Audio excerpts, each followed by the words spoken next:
Hi, I'm Doug Simon. I'm here at Burson Marsteller for the PRSA event, How to Manage Your Online Brand Reputation. My guest, Megan Harris of SYZYGY, one of my fellow panelists. Thanks so much for joining us. Thank you for having us. Great. So what are some of the keys? How do you manage your online brand reputation? That is a very good question, and I'm excited for the panel. So thinking about online brand reputation, my background is I'm a managing director at SYZYGY. We're a digital marketing and technology firm. So I come from a very digital point of view.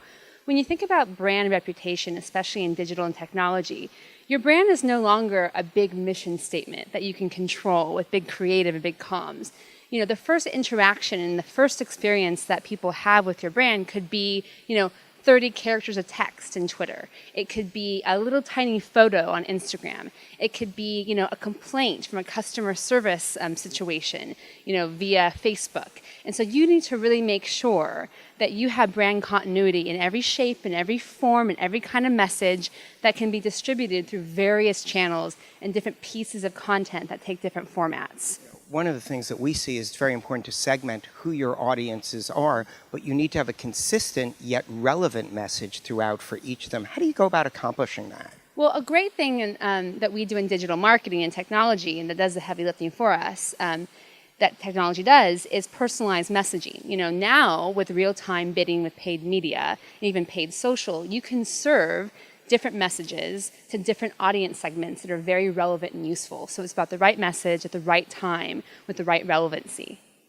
Cool. And so what's next? What are changes that take us to the next step? Because I remember good brand reputation used to be when in a crisis your CEO would post a video on YouTube and you've done it, you've got it. Yeah. Now you need to have a proactive program ongoing to build that authenticity. So what do you think's next? Well, you're right. You always need a plan of action. You always need contingency plans. And now you need them for different formats and different content and distribution channels. That being said, thinking about technology and digital and marketing, now you have AI.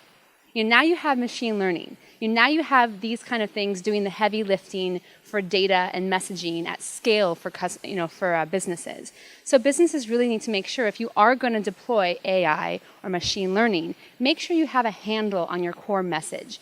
Don't just let AI run. Make sure you have checks and balances and you set a foundation so your key messages and your key audience segments always are checked by your team and that you can use AI properly to be useful for your consumer. And I think that's what's next.